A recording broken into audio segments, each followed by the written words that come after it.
நாம் ஆவலோடு எதிர்பார்த்து கொண்டிருக்கக்கூடிய தலைமை உரை நல்க, சிறப்புரை நல்க இந்த நிகழ்வினுடைய முத்தாய்ப்பாய் உயர்திரு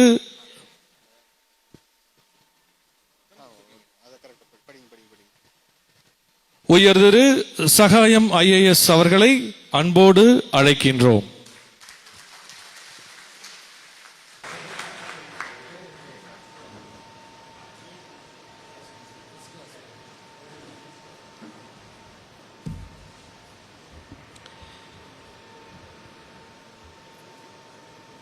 விவசாய சங்கத்தால்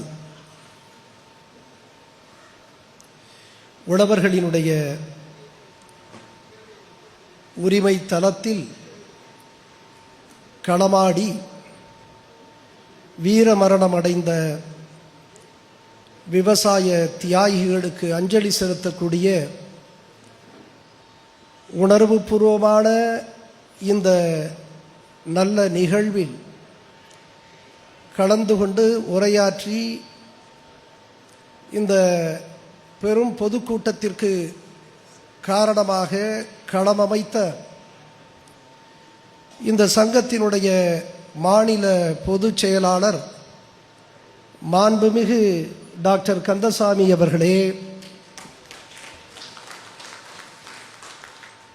இந்த நல்ல நிகழ்விலே முன்னிலை வகிக்கின்ற இந்த அமைப்பினுடைய துணைத் தலைவர்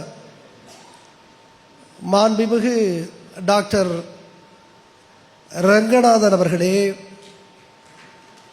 இந்த அமைப்பினுடைய பொருளர் மாண்புமிகு டாக்டர் சண்முகம் அவர்களே, மாண்புமிகு டாக்டர் பிரபு அவர்களே, இந்த நிகழ்வினுடைய தொடக்கத்தில் வரவேற்புரையாற்றியிருக்கின்ற மாண்புமிகு டாக்டர் செந்தில்குமார் அவர்களே, இந்த நிகழ்வினுடைய இறுதியிலே நன்றி உரையாற்றுவதற்காக காத்திருக்கின்ற இந்த அமைப்பினுடைய செயற்குழு உறுப்பினர் மாண்புமிகு டாக்டர் காளிச்சாமி அவர்களே, பெருந்திரளாக வந்திருக்கக்கூடிய என் அன்பு விவசாய பெருமக்களே, இங்கே மேடையிலே வீற்றிருக்கக்கூடிய முக்கிய பிரமுகர்களே, உங்கள் அத்துணை பேருக்கும் என்னுடைய முதற்கண் வணக்கத்தை தெரிவித்துக் கொள்ளுகிறேன். இன்றைக்கு நான் இந்த மேடையிலே மாண்புமிகு டாக்டர் கந்தசாமி என்று பேசத் தொடங்கியவுடன் பல பேருக்கு ஐயப்பாடு, இவர் என்ன விவசாயி கந்தசாமியை புரிந்து கொள்ளாமல் மாண்புமிகு டாக்டர் கந்தசாமி என்று சொல்லுகிறாரே என்று எண்ணலாம். ஆனாலும் நான் மீண்டும் ஒரு அழுத்தத்தோடு மாண்புமிகு டாக்டர் கந்தசாமி என்று சொல்லுகிறேன். காரணம் என்ன தெரியுமா? இந்த நாட்டில் மாண்புமிகு என்று யாருக்கு போடுகிறார்கள்? அமைச்சர் பெருமக்களுக்கு மாண்புமிகு அமைச்சர் என்று போடுகிறார்கள். நான் 30 ஆண்டு காலம் இந்த அரசு பணியிலே நேர்மையோடும் நெஞ்சுரத்தோடும் பணியாற்றியவன். எனவே நான் பார்த்திருக்கிறேன் இந்த மாண்புமிகுக்களை எல்லாம் உண்மையிலேயே பொது சொத்துக்களை கொள்ளையடிக்கின்ற, பொது சொத்துக்களை திருடுகின்றவர்களை எல்லாம் மாண்புமிகு என்று சொல்லுகிற, பொது சொத்துக்களை திருடுகின்றவர்களை எல்லாம் மாண்புமிகு என்று சொல்லுகின்ற அவலமான சமூகத்தில் ஊருக்கே உணவிட்டு மானுடம் உயிர்ப்போடு இருப்பதற்கு காரணமான விவசாயிகள் இருக்கிறானே, அவன்தான் உண்மையிலேயே மாண்புமிகு. எனவே அந்த விவசாயிகளினுடைய தலைவராக இருக்கின்ற நம்முடைய அன்பிற்குரிய கந்தசாமி அவர்களை மாண்புமிகு டாக்டர் கந்தசாமி என்று சொல்லுகிறேன். டாக்டர் பட்டமெல்லாம் யாராருக்கோ கொடுக்கிறார்கள் அன்பிற்குரிய விவசாய பெருமக்களே. ஆனால் உண்மையிலேயே விவசாயி ஒரு விஞ்ஞானி என்பதை நாம் புரிந்து கொள்ள வேண்டும் என்பதற்காக நான் டாக்டர் என்று குறிப்பிடுகிறேன். இந்த விவசாயி இருக்கிறானே, அவன் நிலத்துக்கு சென்றால் மரத்தோடு பேசுவான், செடியோடு பேசுவான், பயிரோடு பேசுவான். ஒரு பயிர் தன்னை அது சோர்ந்து போயிருக்கிறதா அல்லது மகிழ்ச்சியாக இருக்கிறதா என்று பார்த்தவுடன் அறிந்து கொள்ளுகின்ற ஆற்றல் உள்ளவன் தான் விவசாயி. இந்த பயிருக்கு அது சோர்ந்து போயிருந்தால், பசுமை குறைந்திருந்தால் என்ன உரம் போட வேண்டும், என்ன பயிர்கொல்லி அடிக்க வேண்டும் என்று தெரிந்த விஞ்ஞானி தான் நம்முடைய விவசாயிகள். எனவே மரபு வழியாக ஆயிரக்கணக்கான ஆண்டுகள் இந்த விவசாயத்தை பற்றி, இந்த வேளாண்மையை பற்றிய அறிவு கடத்தப்பட்டு இன்றைக்கு அந்த வேளாண்மையினுடைய அறிவு உச்சத்திலே இருக்கின்றவனை நான் நிச்சயமாக அந்த விவசாயி டாக்டர் என்று தான் சொல்லுவேன். எனவே அன்பிற்குரிய எம்முடைய மாண்புமிகு டாக்டர் விவசாய பெருமக்களே என்று செல்லுகிற இடமெல்லாம் நான் சொல்லுவேன். இது ஏதோ விளையாட்டுக்காக, வேடிக்கைக்காக, நகைச்சுவைக்காக சொல்லவில்லை. என் அன்பு விவசாய பெருமக்களே, யார் யாருக்கோ மாண்புமிகு என்று போடுகிற பொழுதெல்லாம் the criminals are called honorable. இங்கே கிரிமினல் தனமானவர்களை ஹானரபிள் என்று சொல்லுகிறோம். உண்மையிலேயே மாண்பு மிக்கவர்கள் எம்முடைய வேளாண்குடி பெருமக்கள் தான், விவசாயிகள் தான். எனவே எதிர்காலத்தில் இங்கே நீங்கள் போடுகிற பொழுது கூட தைரியமாக மாண்புமிகு டாக்டர் கந்தசாமி என்று கூட போடுங்கள், ஒன்றுமே தப்பு இல்லை என்று தான் நான் கருதுகிறேன். அன்பிற்குரியவர்களே, நான் மிக ஆழமாக யோசிக்கிறேன். நான் ஒரு சென்னை சட்டக்கல்லூரியிலே, லயோலா கல்லூரியிலே என்னுடைய முதுகலை படிப்பை முடித்துவிட்டு சட்டத்தை படித்துக் கொண்டிருந்த காலத்தில், சட்டம் படிப்பை முடிக்கின்ற நேரத்தில் இந்த யூபிஎஸ்சியா நடத்தக்கூடிய சிவில் சர்வீஸ் எக்ஸாமினேஷனும் டிஎன்பிஎஸ்சியா நடத்தக்கூடிய அந்த குரூப் 1 தேர்வை ஒரு சேர நான் தேர்ச்சி பெற்று டெல்லிக்கு செல்லுகிற பொழுது, அந்த பயிற்சி வகுப்பு தொடங்குகிற பொழுது எல்லோரும் அறிமுகம் செய்து கொள்ளுகிறார்கள், தங்களை அறிமுகம் செய்து கொள்ளுகிறார்கள். தமிழ்நாட்டிலிருந்து அன்றைக்கு ஒரு 30-35 அலுவலர்கள் டெல்லியிலே பயிற்சியை பெற்ற போது அவர்கள் அறிமுகப்படுத்துகின்ற பொழுது வாட் இஸ் யுவர் ஃபாதர் என்ற கேள்வி வருகிறது. உன்னுடைய தந்தையார் என்னவென்று கேள்வி வருகிறது. வாட்ஸ் யுவர் ஃபாதர் என்ற கேள்விக்கு எல்லோருமே சொல்லுகிறார்கள், my father is a scientist, my father is a senior bureaucrat working with the government of India, my father is an advocate, my father is a doctor என்று பெருமையோடு எல்லோரும் சொல்லிக் கொள்ளுகிறார்கள். என்னுடைய தந்தையார் ஒரு விஞ்ஞானி, அவர்கள் சொல்லுகிறார்கள். என்னுடைய தந்தையார் ஒரு வழக்கறிஞர், அப்படி சொல்லுகிறார்கள். என்னுடைய நண்பர்கள் அன்றைக்கு தேர்வு செய்யப்பட்ட போது அவர்கள் அப்படி குறிப்பிடுகிறார்கள். இன்னொருவர் சொல்லுகிறார், என்னுடைய தந்தையார் மத்திய அரசிலே, ஒன்றிய அரசிலே ஒரு உயர் பொறுப்பிலே இருக்கிறார் என்று பெருமையோடு சொல்லுகிறார்கள். விஞ்ஞானி என்கிறார்கள், வழக்கறிஞர்கள் என்கிறார்கள், மருத்துவர்கள் என்கிறார்கள், உயர் பொறுப்பிலே மத்திய அரசிலே வேலை வாய்ப்பதாக பெருமையோடு கர்வத்தோடு சொல்லிக் கொள்கிறார்கள். நான் அவர்களுடைய கர்வத்திற்கு கொஞ்சம் கூட குறையாமல் இருமாப்போடு நான் சொன்னேன், நான் பெருமை மிகுந்த ஒரு விவசாயினுடைய பெருமை மிகுந்த மகன் என்று நான் சொன்னேன்.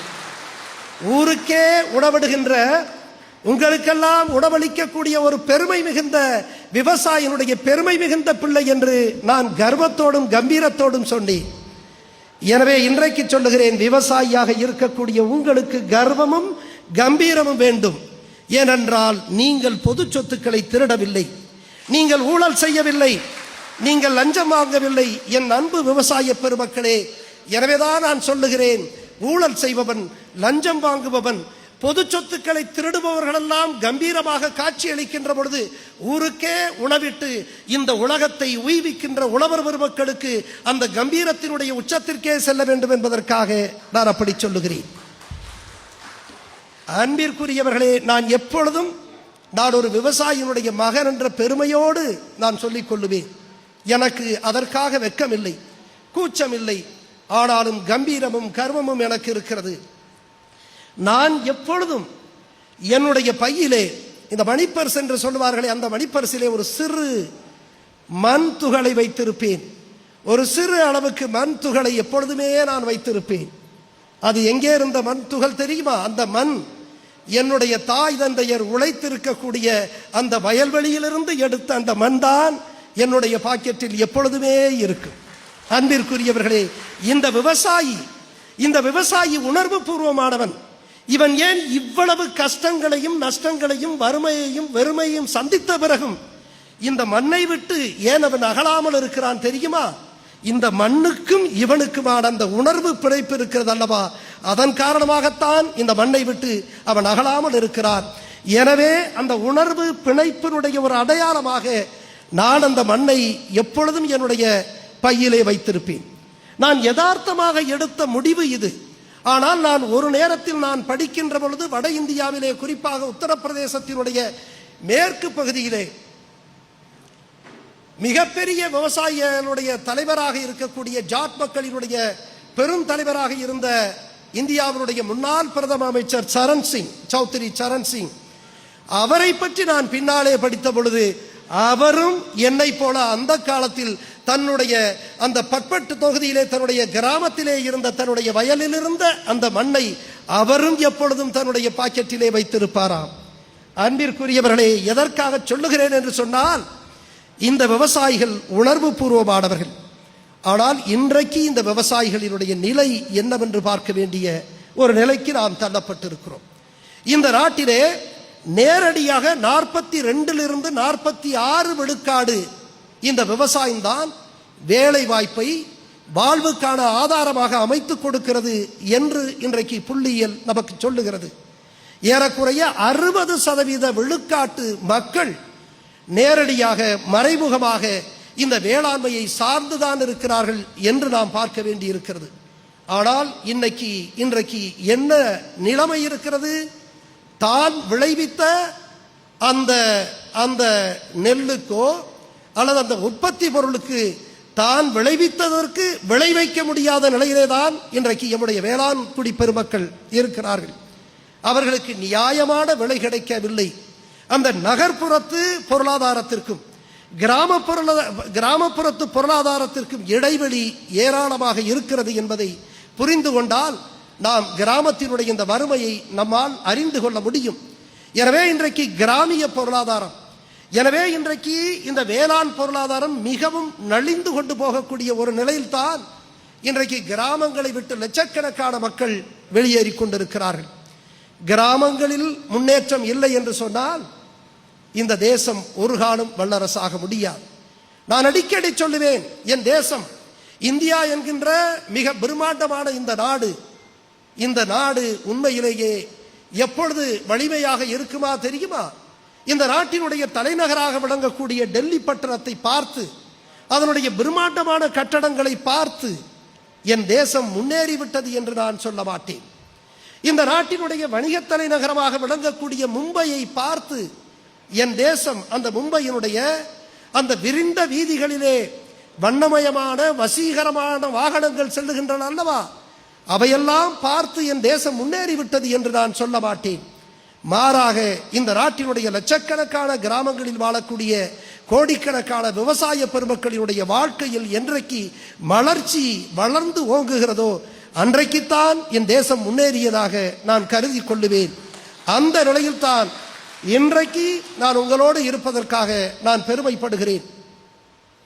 நம்முடைய அன்பிற்குரிய மாண்புமிகு கந்தசாமி அவர்கள் என்னை அழைத்த போது எனக்கு உண்மையிலேயே ஒரு 3-4 கல்லூரிகளிலே ஒரு நிகழ்வு, போன வாரம் கிரசன்ட் பொறியியல் கல்லூரியிலே, சென்னையிலே வண்டலூரிலே ஒட்டி இருக்கக்கூடிய அந்த கல்லூரியிலே ஒரு நிகழ்வு, இதை தொடர்ந்து இந்த வாரத்திலும் 2-3 நிகழ்வு.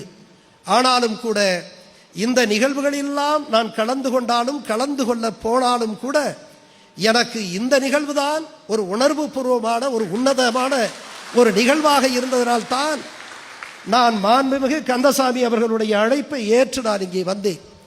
இன்றைக்கு வந்தால் என்னை இரவு மிக நன்றாக கவனித்துக் கொண்டார்கள் நம்முடைய அன்பிற்குரிய முன்னாள் கூடுதல் காவல் கண்காணிப்பாளர் திரு வேலு. உண்மையிலேயே அவர் இளைஞர். அதாவது லஞ்சம் ஊழலை வைத்துக்கொண்டு எழுதி கொள்ளுங்கள், நம்முடைய எதிர்கால வாரிசுகளுக்கு பிள்ளைகளுக்கு மிகச்சிறந்த எதிர்காலம் இல்லை. இதுதான் உண்மை. ஒரு நாடு லஞ்சத்தையும் ஊழலையும் வைத்துக்கொண்டு அது வல்லரசாக உலகத்தில் பூமி பந்தில் எங்குமே அது வல்லரசாக முடியாது. எனவே அந்த ஊழலும் லஞ்சமும் எதிர்த்தால்தான் நம்முடைய பிள்ளைகளுக்கு மிகச்சிறந்த ஒரு எதிர்காலத்தை உருவாக்கி கொடுக்க முடியும். எனவேதான் நாங்களெல்லாம் இளைஞர்களிடத்தில் இன்றைக்கு பேச தொடங்கி இருக்கிறோம். இளைஞர்களே, வாருங்கள், உங்களுடைய மிகச்சிறந்த எதிர்காலத்தை, ஒளிமயமான எதிர்காலத்தை ஒரு நேர்மையான அரசுதான் உருவாக்க முடியும். எனவே ஊழல் மிகுந்த அரசு இந்த கட்சி அந்த கட்சி என்று சொல்லவில்லை. எந்த கட்சியாக இருந்தாலும் ஊழல் மிகுந்த அரசுகள் நம்முடைய நாட்டு மாணவர்களுக்கு, இளைஞர்களுக்கு மிகச்சிறந்த எதிர்காலத்தை அது உருவாக்கி கொடுக்க முடியாது. அந்த ஊழல் எதிர்க்கப்பட வேண்டும். எனவே வாருங்கள் என்று இளைஞர்கள், நாங்களெல்லாம் இளைஞர்களை அழைக்கிறோம். இளைஞர்கள் வருகிறார்களோ இல்லையோ, இன்றைக்கு அந்த பணியை நம்முடைய 83 வயது இளைஞர் திரு வேலு அவர்கள் மிகச்சிறப்பாக செய்கிறார்கள். அந்த மனிதர் ஒப்பற்ற மனிதர். அந்த மனிதர் உண்மையிலேயே ஒப்பற்ற மனிதர். ஒரு வகையில் கண்டிப்பும் இன்னொரு வகையிலும் கருணையும் கலந்த ஒரு ஒப்பற்ற வடிவமாக இருக்கக்கூடிய இந்த இளைஞரை நான் உண்மையிலேயே போற்றுகிறேன். இன்றைக்கு கூட எங்களை அறிமுகப்படுத்திய போது சொன்னார்கள், நாங்கள் சுடுகாட்டிலேயே இரவிலே சுடுகாட்டிலேயே தங்கினோம் என்று சொன்னார்கள். அந்த மாவட்டத்தினுடைய கலெக்டர் நான், மதுரை மாவட்டத்தினுடைய கலெக்டர் 2012 2015 நவம்பரிலே நாங்கள் ஏன் சுடுகாட்டிலே தங்க வேண்டும்? யாரெல்லாம் எந்த மனிதனாவது சுடுகாட்டுக்கு விரும்பி செல்லுவார்களா? ஆனால் நாங்கள் போய் சுடுகாட்டிலே படுக்க வேண்டிய நிலைமை ஏன் ஏற்பட்டது என்று பார்த்தால், உண்மையிலேயே அன்றைக்கு அங்கே இருந்த மதுரை மாவட்டத்தில் இருந்த கிரானைட் மலைகளெல்லாம் தகர்க்கப்பட்டு எம்முடைய அந்த கிராமிய கட்டமைப்பு இருக்கிறது அல்லவா, உழவர்களுடைய பொருளாதாரம் நிற்குழந்ததை பார்த்து ஒரு விவசாயியினுடைய மகனாக கலெக்டராக நான் துடித்து போனேன். எனவேதான் அன்றைக்கு நான் 2012 இந்த கிரானைட் மலைகள் அடித்து தகர்க்கப்பட்டதனால் அரசுக்கு 16,000 கோடி இழப்பு ஏற்பட்டது என்று நான் அறிக்கை அளித்தேன். அதற்கு பின்னர் உயர்நீதிமன்றம் எங்களை லீகல் கமிஷனராக என்னை நியமனம் செய்தது. அப்பொழுது என்னோடு தோளுக்கு தோளாக நின்ற, துணையாக நின்ற என்னுடைய நண்பர்தான் மாண்புமிகு வேலு என்று அவரையும் நான் மாண்புமிகாக சொல்லிக் கொள்கிறேன். ஏனென்றால் இனிமேல் ஊழல் செய்யக்கூடிய யாராக இருந்தாலும் சரி, முன்னால் இந்நாள் வரக்கூடிய எந்த மந்திரியும் ஊழல் செய்தால் நாங்கள் மாண்புமிகு என்று சொல்ல மாட்டோம். ஊழலை எதிர்க்கக்கூடிய நம்முடைய வேலு, நம்முடைய கந்தசாமி போன்றவர்களைத்தான் நாங்கள் மாண்புமிகு வேலு, மாண்புமிகு கந்தசாமி என்று சொல்லுவோம். அன்னைக்கு போய் பார்த்தீங்கன்னா, நாங்கள் அந்த சுடுகாட்டில் இருக்கிற எதற்குன்னா, எங்களுக்கு ஒரு தகவல் வருது. அன்பிற்குரியவர்களை கொஞ்ச நேரம் பொறுமையாக கேட்டுக்கொள்ளும்படி நான் கேட்டுக்கொள்ள, எங்களுக்கு ஒரு தகவல் வருகிறது. அந்த தகவல் என்னவென்று சொன்னால், இந்த கிரானைட்டிலே 10,000 கோடி இழப்பை ஏற்படுத்திய அந்த பெருமக்கள் அவர்கள் நரபலி கொடுத்திருக்கிறார்கள். 10க்கும் மேற்பட்டவர்களை நரபலி கொடுத்து கொன்று இந்த இடத்திலே புதைத்திருக்கிறார்கள் என்று ஆதாரபூர்வமாக தகவல் வருகிறது. இதை புதைத்ததை அல்லது இந்த நரபலிக்காக கொண்டு வரப்பட்ட அந்த மக்களை கொண்டு வந்ததிலே அங்கே இருந்த ஒருவரே சொல்லுகிறார், இந்த இடத்தில் தான் கொன்று புதைத்திருக்கிறோம். அந்த இடத்துக்கு சென்றுட்ட நாங்கள், நம்ம அன்புக்குரிய வேலு அவர்கள், நாங்கள் 7 மணிக்கு அங்கே போயிட்டோம் அந்த சுடுகாட்டிற்கு. கலெக்டர் எஸ்பிக்கு தகவல் கொடுத்துட்டோம். நாங்கள் இந்த இடத்துல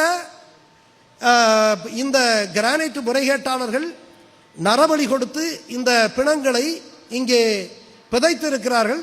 இந்த பிணங்களையோ அல்லது எலும்புக்கூடுகளையோ எடுத்து அதை எக்ஸூமிங் என்று சொல்லுவோம், எக்ஸூமிங் ப்ராசஸ் டு பி டன் என்று சொல்லுவோம், எடுத்து பிணக்கூராய்வு செய்து டிஎன்ஏ தேர்வுகளை எல்லாம் செய்து இதை உறுதிப்படுத்த வேண்டும். அதற்காக நாங்கள் செல்கிறோம். எஸ்பி கலெக்டருக்கு தகவல் சொல்லியாச்சு. அங்கிருந்து ADSP, DSP, inspector, sub inspector, அதை போல வருவாய்த்துறையிலே RDO, tahsildar, deputy tahsildar, revenue inspector, VAO, கிராம நிர்வாக எல்லாரும் வந்துட்டாங்க.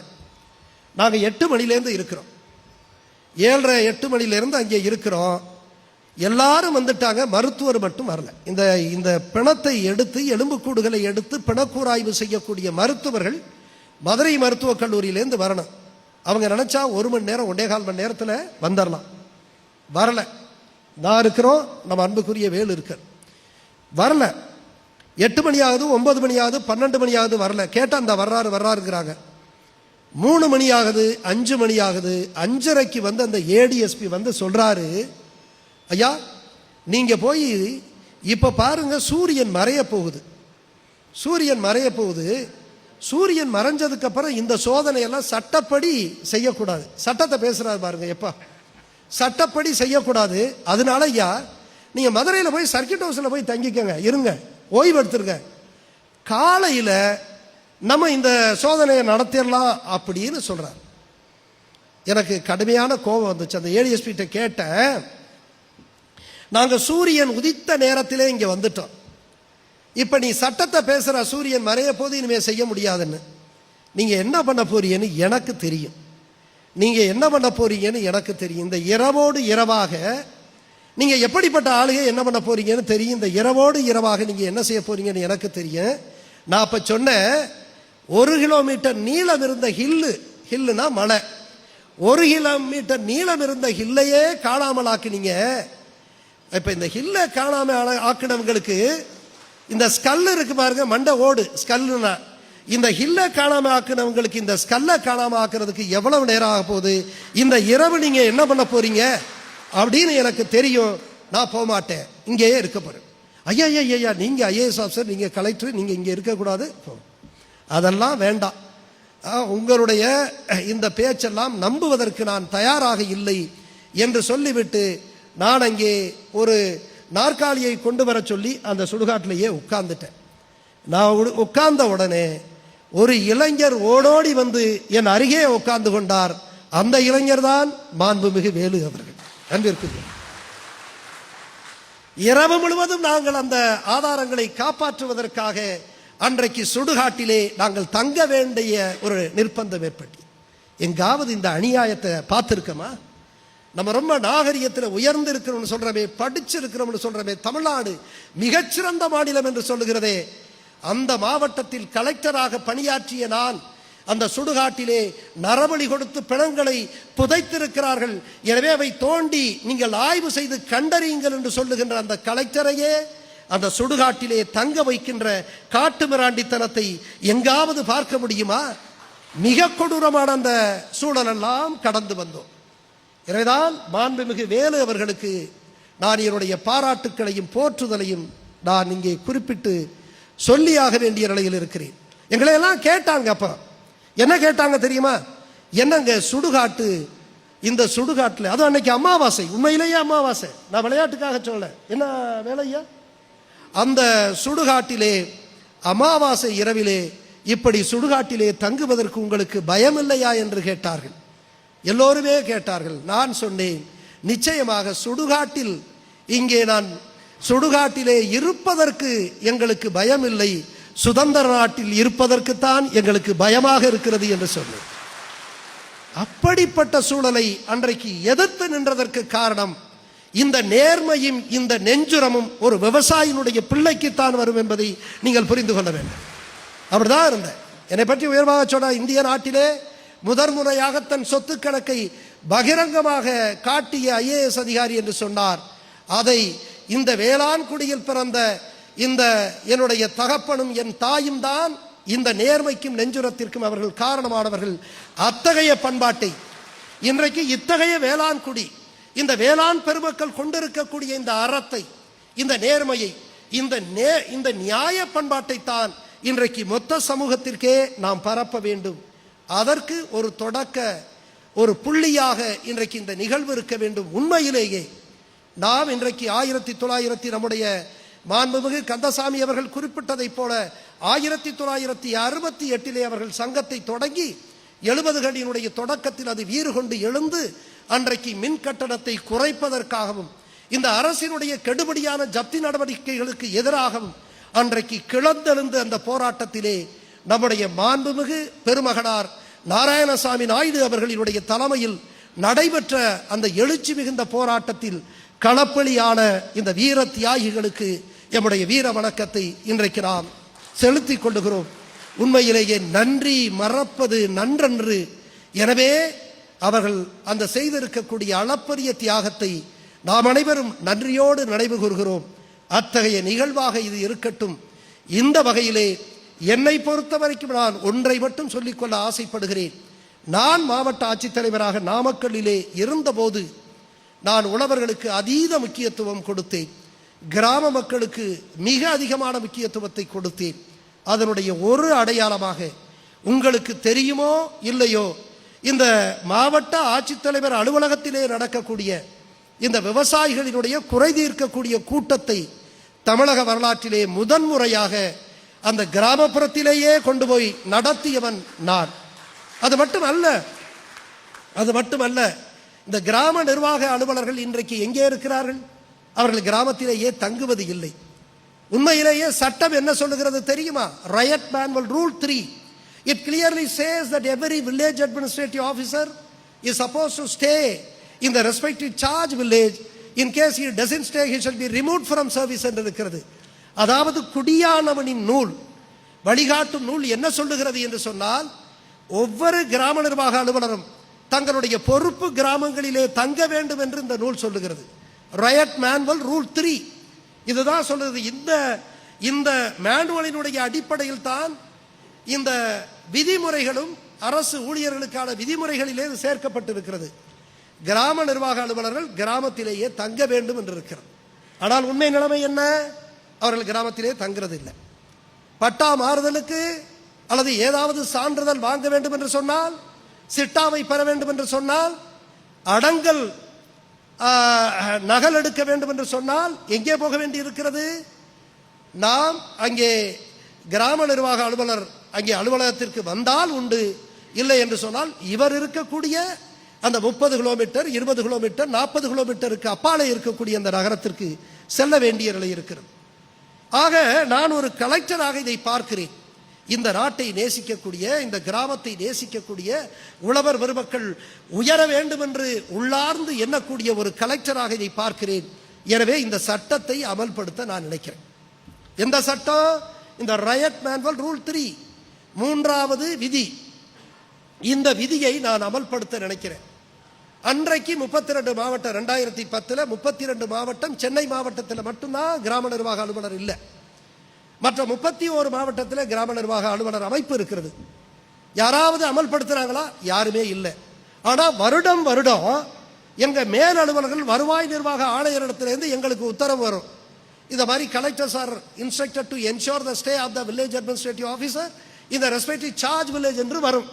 அதாவது இந்த மாவட்ட ஆட்சித்தலைவர்கள் பொறுப்பு கிராமங்களிலே கிராம நிர்வாக அலுவலர்கள் தங்க வேண்டும் என்பதை உறுதிப்படுத்துங்கள் என்று உத்தரவு வருடத்திற்கு ஒரு முறை வந்து கொண்டே இருக்கும். எந்த கலெக்டரும் கண்டுகொள்ளவே இல்லை. நான் பார்த்தேன், ஒரு விவசாயினுடைய மகனாக இந்த கிராமங்களை நேசிக்கக்கூடிய ஒரு கலெக்டராக இந்த சட்டத்தை அமல்படுத்த நினைச்சேன். அப்படியாக கோட்டாட்சி தலைவர்களுக்கு உத்தரவிட்டேன். எத்தனை பேர் தங்கியிருக்கான்னு பார்த்தீங்கன்னா 200-250 கிராம நிர்வாக அலுவலர்கள் இருக்கக்கூடிய அந்த இதில் ஒருத்தர் மட்டும்தான் இருக்கு. அத்தனை 99% தங்காதவர்கள் மீது நடவடிக்கை எடுங்கள் என்று சொல்லுகிறேன். நடவடிக்கை எடுத்தார்கள். நடவடிக்கை எடுத்தவுடன் அங்கே மாவட்டத்தில் இருக்கக்கூடிய 200-250 கிராம நிர்வாக அலுவலர்கள் அங்கே ஆர்ப்பாட்டம் செய்ய வந்துவிட்டார்கள். பெரிய ஆர்ப்பாட்டம் செய்கிறார்கள்.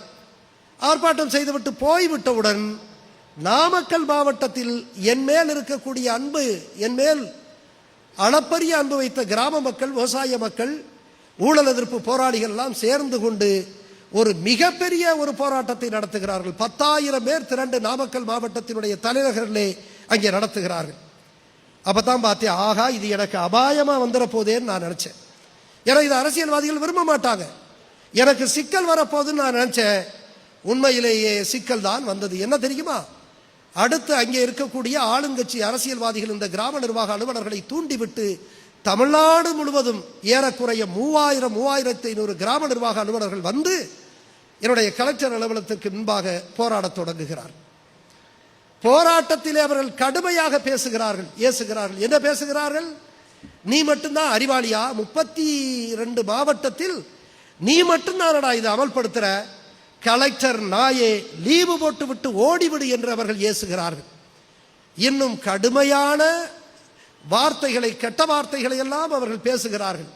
அதை நான் இங்கே சொல்ல முடியாது. அப்படியே வீடியோவாக அதை எடுத்து நான் தலைமைச் செயலகத்தில் இருக்கக்கூடிய முக்கியமான IAS அலுவலர்களுக்கு, வருவாய் நிர்வாக ஆணையர், வருவாய் செயலர், பொதுச் செயலர், முதலமைச்சருடைய செயலர்கள் என்று எல்லோருக்கும் இந்த வீடியோவை அனுப்பி பாருங்கள், இவர்கள் மீது நடவடிக்கை எடுங்கள் என்று சொன்னேன். காரணம், இது என்னுடைய மாவட்டத்து கிராம நிர்வாக அலுவலர் என்றால் நான் நடவடிக்கை எடுத்து விடுவேன்.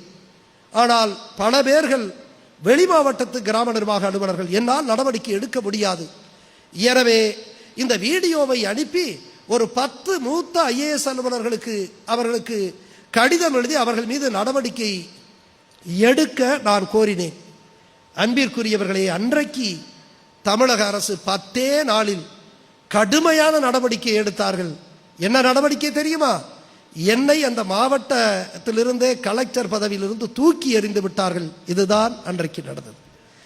ஆக இந்த கிராமத்தை நேசித்தவனுக்கு, இந்த உழவர் பெருமக்களை நேசித்தவனுக்கு இன்றைக்கு என்ன சொல்லுகிறார்கள்? India lives in villages. India is a country of villages. The farmers are the backbone of this country என்றெல்லாம் வசனம் பேசுகிறார்கள். இந்தியா கிராமங்களிலே வாழ்கிறது. இந்தியாவினுடைய ஆன்மா கிராமங்களிலே இருக்கிறது. விவசாயிகள் இந்த நாட்டினுடைய முதுகெலும்பு என்றெல்லாம் வசனம் பேசி நம்மை ஏமாற்றுகிறார்களே. உண்மையிலேயே ஒரு கலெக்டர் அந்த ஆட்சியினுடைய ஒரு அங்கமாக இருக்கக்கூடிய கிராம நிர்வாக அலுவலர்களை அங்கே தங்க வைக்கிற பொழுது என்னுடைய கிராமம், என்னுடைய விவசாயிகளும் முக்கியத்துவம் பெறுகிறார்கள், அங்கே ஊழலும் லஞ்சமும் குறைவதற்கு வாய்ப்பு இருக்கிறது என்று எண்ணிய ஒரு கலெக்டருக்கு நேர்ந்த நிலை இதுதான். நிலை இது சரியானதா என்று பார்த்தால் சரியில்லை. அன்பிற்குரியவர்களே, இன்றைக்கு இந்த நவீனத்துவம் வந்து கார்ப்பரேட்டருடைய இந்த ஆளுமைகள் அழுத்தங்களுக்கு நம்முடைய விவசாய பெருமக்கள் ஈடு கொடுக்க முடியாமல் இன்றைக்கு திணறுகிறார்கள். இன்னைக்கு எனக்கு நல்லா நினைவிருக்கிறது, மதுரை மாவட்டத்தில் நான் இந்த ஒரு கிராமத்தில் கர்மாத்தூர்னு, உசிலம்பட்டிக்கு பக்கத்தில் கர்மாத்தூர்னு ஒரு கிராமம் இருக்கு. அந்த கிராமத்தில் மதுரை கலெக்டராக இருக்கையில் இந்த இது விவசாயிகளுடைய குறை தீர்க்கக்கூடிய கூட்டத்தை அங்கே நடத்துகிறேன். அங்கே நடத்திக்கிட்டு இருக்கையில் நிறைய பெண்கள் வர்றாங்க, விவசாய பெண்களும் வர்றாங்க, விவசாய தொழிலாளர் பெண்களும் வர்றாங்க, மற்ற ஏழை பெண்களும் வர்றாங்க. எனக்கு நல்லா நினைவுக்கு வருது. அப்போ வரையில் ஒரு அம்மா வந்து இந்த பட்டா மாறுதல் இந்த மனுக்களோடு சேர்ந்து ஒரு வயசான அம்மா வர்றாங்க. அதுக்கு பின்னாடி ஒரு 7-8 பேர் வர்றாங்க. அப்போ வரையில் என்ன கேட்குறாங்கன்னா, ஐயா ஓஏ பணம் கொடுங்க ஐயா அப்படிங்கிற. ஓஏ பணம் கொடுங்கன்னு மனுவை வச்சு கொடுக்குறாங்க. அது என்ன ஓஏ பணம் அப்படின்னு நான் கொஞ்சம் யோசிக்கிறேன். எங்கள் வட்டாட்சியர்கிட்ட கேட்குறது என்ன ஓஏ பணம்னு கேட்குறாங்க, ஆயா வந்து ஓஏ பணம்னு கேட்குறாங்களே என்ன அப்படிங்கிறேன்.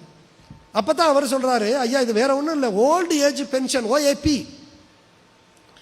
நம்ம ஆயாவுக்கு வந்து ஓஏ, அதனால அவருக்கு உனக்கு கொடுக்கல அப்படின்னு சொன்னேன். அப்படின்னா எப்படியா கேட்கறது அப்படின்னு சொன்னாங்க. நீ ஓஏ பணம்னு கேட்காத, ஆயா பணம்னு கேளுங்க, கொடுத்துருவாரு எங்கள் வட்டாட்சியர் அப்படின்னு சொன்னேன். உடனே ஆயா பணம் கொடுங்கன்னு சொன்னாங்க. உடனே நாங்கள் அங்கே அத்தனை ஆயாக்களுக்கு ஆயா பணம்னு கொடுத்துட்டோம். அப்போ ஆயா பணம்னு கொடுத்த உடனே இந்த வயசான ஆட்கள்லாம் ஆம்பளை ஆளுங்க வந்தா, ஐயா எப்போ பார்த்தாலும் இந்த பெண்களுக்கு தான் நீங்கள் சலுகை காட்டுறீங்க, அவங்களுக்கு ஆயா பணம் கொடுத்துட்டீங்கன்னா எங்களுக்கு எப்படியா கொடுக்க போறீங்கன்னு. உங்களுக்கு பிரச்சனை இல்லை, அவங்களுக்கு ஆயா பணம்னா உங்களுக்கு ஐயா பணம் கொடுத்துட்றேன் அப்படின்னுட்டு. அன்பிற்குரியவர்களே, நான் எதற்காக சொல்லுகிறேன் என்று சொன்னால், இன்றைக்கு ஆங்கிலம் ஆயா வரைக்கும் போய்விட்டது. இந்த கார்ப்பரேட்டினுடைய தாக்கம் எங்களுடைய கிராமங்கள் வரைக்கும் போய் இன்றைக்கு எங்களுடைய உழவு கட்டமைப்பு இன்றைக்கு சீர்குலைந்திருக்கிறது. எனவே இதை விடுவிக்க வேண்டும். இவர்களுக்கு எதிர்காலம் வேண்டும் என்று சொன்னால் இன்றைக்கு மாண்புமிகு கந்தசாமி அவர்கள் தீர்மானமாக நிறைவேற்றி இருக்கிறார் 15 தீர்மானம். அது இன்றைக்கு கடன் தள்ளுபடி, அது பயிர்க்கடன் தள்ளுபடியிலிருந்து கால்நடை கடன் தள்ளுபடியாக அதிலிருந்து தொடங்கி நம்முடைய பல்வேறு சட்டங்களில் விவசாயிகளுக்கு எதிராக இருக்கக்கூடிய சரத்துக்கள் எல்லாம் நீக்கப்பட வேண்டும் என்று ஏறக்குறைய 15 தீர்மானங்களை அவர்கள் நிறைவேற்றி இருக்கிறார்கள். அந்த தீர்மானத்தை நிறைவேற்றப் போகிறார்கள். அந்த தீர்மானத்தை நாம் உள்ளார்ந்து நாம் ஆதரிக்கிறோம். 1917 காந்திஜி 1915 அவர் தென்னாப்பிரிக்காவிலிருந்து வருகிறார். அப்படி வந்தவர் இந்த நாட்டிலே தன்னுடைய விடுதலை போராட்டத்தை, ஆங்கிலேயர்களுக்கு எதிராக நடத்தப்பட வேண்டிய அந்த விடுதலை போராட்டத்தை எங்கே இருந்து தொடங்குகிறது என்று பார்க்கிறார். 1917 அவர் பீகாருக்கு சென்று சம்பரான் என்கின்ற மாவட்டத்திற்கு சென்று அங்கே இண்டிகோ இருக்கிறதவா அவரி பயிரிடக்கூடிய அந்த விவசாயிகளினுடைய அவர்கள் அனுபவிக்கக்கூடிய வெள்ளைக்காரர்களால் உருவாக்கப்பட்டிருக்கக்கூடிய அந்த சட்டத்தால் அந்த அவரி விவசாயிகள் அனுபவிக்கக்கூடிய கொடுமையை நீக்குவதற்காக தன்னுடைய போராட்ட களத்தை பீகார் சம்பரான் மாவட்டத்திலே தொடங்குகிறார். அப்பொழுது அவரிடத்திலே கேட்கப்பட்டது கேள்வி, ஏன் இங்கே விவசாயிகளுடைய போராட்டத்தை தொடங்குகிறீர்கள் என்று கேட்டார். நிருபர்கள் கேட்டதற்கு காந்திஜி சொன்னார், இந்த நாட்டினுடைய விடுதலை என்பது விவசாயிகளினுடைய விடுதலையிலிருந்து தான் தொடங்கப்பட வேண்டும் என்று நான் நம்புகிறேன் என்று சொன்னார். அன்பிற்குரியவர்களே, இன்றைக்கு சொல்லுகிறேன், இந்த நாட்டினுடைய விடுதலை என்பதும் இந்த நாட்டினுடைய வளமான வாழ்வும் எங்களுடைய விவசாயிகள் என்றைக்கு உயர்ந்த வாழ்வுக்கு உரியவர்களாக இருக்கிறார்களோ அன்றைக்குத்தான் இந்த நாடு உண்மையிலேயே வல்லரசாக இருக்கிறது, உண்மையிலேயே வளமான ஒரு நாடாக இருக்கிறது என்று சொல்லி அன்பிற்குரிய இந்த விவசாய சங்கத்தினுடைய அனைத்து நிர்வாகிகளுக்கும், மேடையிலே இருக்கக்கூடிய பிரமுகர்களுக்கும், பெருமக்களுக்கும் நான் சொல்லிக் கொள்வதெல்லாம், நீங்கள் கம்பீரமாக கர்வத்தோடு இருங்கள். இங்கே வெக்கப்பட வேண்டிய ஊழல்வாதிகள் எல்லாம் வெக்கப்படாமல் இருக்கையிலே உலகத்திற்கே உணவிடுகின்ற விவசாயிகள் கம்பீரத்தோடு கர்வத்தோடு இருந்து நாம் செல்லுகிற இடமெல்லாம் இனிமேல் ஒரு காலத்திலும் நம்முடைய கந்தசாமி அவர்களை சாதாரணமாக திரு கந்தசாமி என்று சொல்லாதீர்கள், மாண்புமிகு கந்தசாமி என்று எல்லா கூட்டங்களிலும் அழையுங்கள். உங்களுடைய எல்லா நிர்வாகிகளையும் மாண்புமிகு செயலர், விவசாய சங்கத்தினுடைய செயலர் அல்லது பொருளாளர் என்கின்ற அளவிற்கு நீங்கள் செய்யுங்கள். காரணம், உண்மையிலேயே இந்த சமூகத்தினுடைய மாண்பு, இந்த சமூகத்தினுடைய அறம், இந்த சமூகத்தினுடைய நியாய எண்ணமெல்லாம் இன்றைக்கும் பிரதிபலித்துக் கொண்டிருப்பவர்கள் எம் லட்சக்கணக்கான கிராமங்களில் வாழக்கூடிய கோடிக்கணக்கான எம்முடைய விவசாய பெருமக்கள். அவர்களுக்கான இந்த கூட்டத்தில் உணர்வுபூர்வமாக கலந்து கொள்வதில் பெருமையும் மகிழ்ச்சியும் அடைகிறேன். உங்கள் அத்தனை பேருக்கும் என்னுடைய நன்றியை தெரிவித்து விடைபெறுகிறேன். வணக்கம்.